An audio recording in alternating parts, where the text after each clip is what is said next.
লাজু কি করে জানলো অনুভব এখানে আছে? কার দরকার পড়লো ওকে ফোন করার?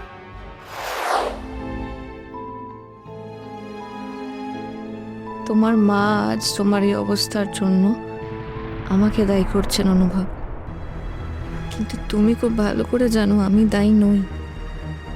দায়ী তোমার পেয়ারের লাজু। লাজুর ডিসিশন তোমাকে এতটা ডিস্টার্ব করেছে যে তুমি উদ্ভ্রান্তের মতো গাড়ি চালিয়ে এটা ঘটিয়েছো।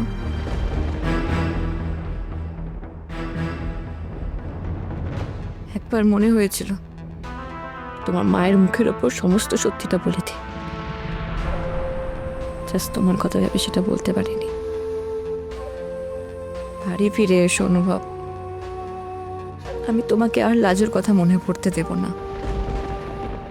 ওর ভালোবাসায় এমন করে আগলে রাখবো না, অনেক কেয়ার নেব তোমার। দেখবে, ভুলে যাবে তুমি ওই লাজুর কথা।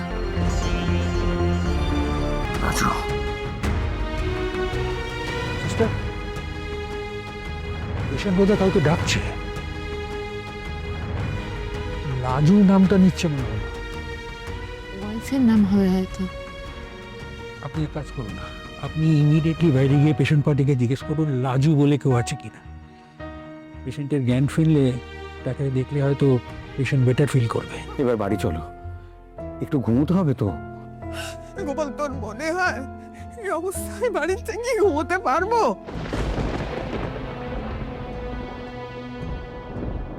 ছেলেটা কেমন নেথর হয়ে শুয়ে আছি, আর আমি বাড়ি থেকে ঘুমিয়ে পড়বো বিছানায় শুয়ে? না না না, আমি পারবো না, আমি কিছুতেই যাবো না। মা, তুমি প্লিজ এমনিভাবে কেঁদো না, প্লিজ। বাড়ি চলো, একটু তো ঘুমোতে হবে তোমাকে। অন্তত বাড়ি থেকে রেস্ট নাও। দেখলে তো ওরা বললো এখানে সবাইকে থাকতে দেবে না। আর তোমরা প্লিজ এভাবে চোখের জল ফেলো না। দেখো, সব ঠিক হয়ে যাবে, কৃষ্ণ ভালো হয়ে যাবে। আমার দিকে দেখো, দেখো আমার দিকে। গোপাল, আমি যাবো। কৃষ্ণ তো আমার একটা মাত্র ছেলে।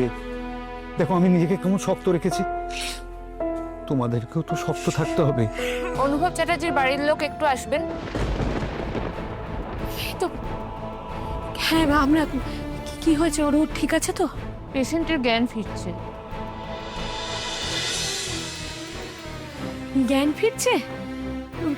কথা বলেছে? আমার কৃষ্ণ কথা বলেছে? ভালো আছে তো? আচ্ছা, আপনাদের মধ্যে লাজু বলে কেউ আছে? কেন লাজু? কেন?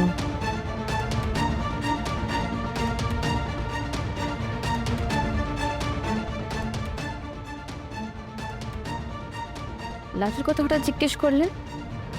ওকে আপনাদের ফোন করেছিল? না ম্যাডাম, উনি ফোন করেননি। পেশেন্টের যখন অল্প জ্ঞান এসেছিল এই নামটা উনি বারবার বলছিলেন।